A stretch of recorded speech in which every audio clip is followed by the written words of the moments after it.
جیسے کہ آج کل کے حالات و واقعات میں لوگ پریشان ہوتے ہیں، خاص طور سے بیٹی پیدا ہو جائے تو مشکل، اللہ یعوذ باللہ من ذالک، یہ جملہ میں نے استعمال کیا، خدا مجھے معاف کرے، ایسا ماحول بنا دیا گیا کہ بیٹا پیدا ہو جائے تو آسانی اور بیٹی پیدا ہو جائے تو مشکل۔ اچھا بیٹی پیدا ہو گئی تو اب اس کے بعد اس کی شادی کے لیے، اس کے جہیز کے لیے، اس کے رشتے کے لیے ایک اور مشکل، اچھے رشتے کا انتخاب ایک ایسا امتحان مومن کہ لوہے کے چنے چبانا شاید آسان لگے مگر بیٹی کا رشتہ عمدہ کہیں منتخب کرنا بڑا مشکل۔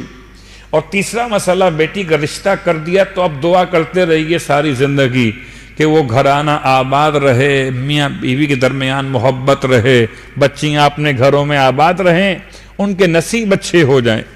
یہ ایسی فکرات ہیں جو انسان کو پریشان کرتی ہیں۔ اس میں خاص طور سے ایک ایسا عمل بیان کیا علماء نے کہ جو خاص 7 بیویوں کے نام سے ہے۔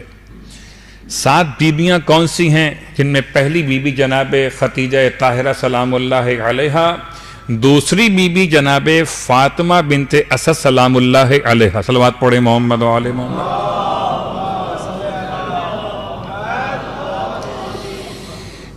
دوسری بیوی جناب فاطمہ بنت اسد اور تیسری بیوی جناب سیدہ فاطمہ الزہرا سلام اللہ علیہا، چوتھی بیوی جناب فاطمہ ام البنین سلام اللہ علیہا، ٹھیک، پانچویں بیوی جناب زینب کبریٰ سلام اللہ علیہا، اور چھٹی بیوی معصوم قم جناب فاطمہ بنت امام موسی کاظم علیہ السلام، اور آخر میں 7ویں بیوی جناب نرجس خاتون سلام اللہ علیہا۔ ریپیٹ کر صلوات پڑھیں محمد و آل محمد۔ 7 بیویاں، جناب خدیجہ طاہرہ، فاطمہ بنت اسد، جناب سیدہ کونین، جناب ام البنین، جناب زینب کبریٰ، جناب معصوم قم اور جناب نرجس خاتون، یہ 7 بیویاں ہیں۔ یہ 7 بیویاں اتنی معتبر ہیں، تمام بیویاں جو اہل بیت کے خانوادے میں، ان تمام بیویوں میں، حتیٰ کہ انبیاء کے خاندانوں میں اتنے معتبر نام آپ کو ایک ساتھ کہاں ملیں گے؟ یہ 7 نام ہیں۔ عمل اس طرح سے منعقد ہوگا کہ یا جمعرات سے آغاز کیجئے فجر کی نماز کے بعد، یا جمعے کے دن سے آغاز کیجئے فجر کی نماز کے بعد۔ فجر کی نماز کے بعد مرد یہ عمل کرتے ہوں یا خواتین کریں، یہ عمل 4 جمعرات یا 4 جمعے کے لیے، یعنی پورا مہینہ، یعنی کہ پورا مہینہ 4 جمعے یا 4 جمعرات۔ اگر جمعرات کر رہے ہیں تو 4 جمعرات، اور اگر جمعہ منتخب کیا تو پھر 4 جمعے۔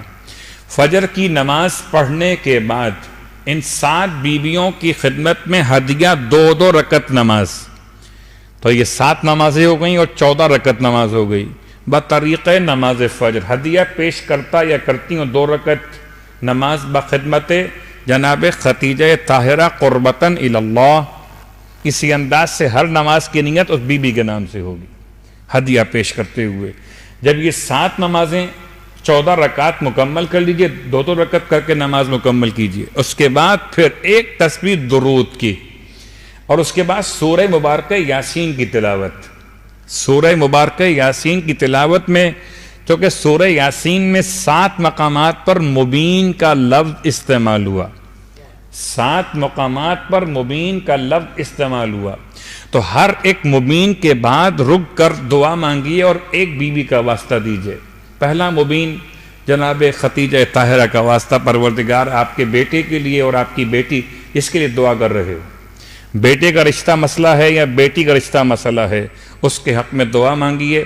7 مبین رکیں اور رک کر دعا مانگے، واسطہ دیں پروردگار کو اس ایک بیوی کا، یہاں تک کہ 7 بیویوں کے نام مکمل ہو جائیں گے، اور پھر خداوند عالم کی بارگاہ میں اپنے بہتر داماد کے لیے یا عمدہ ترین بہو کے انتخاب کے لیے وسیلہ بنائیے۔ انشاءاللہ یہ عمل جب انجام دیا جائے تو خدا ان 7 بیویوں کی برکت سے دونوں مسئلے حل کر دے۔ صلوات پڑھیں محمد و آل محمد۔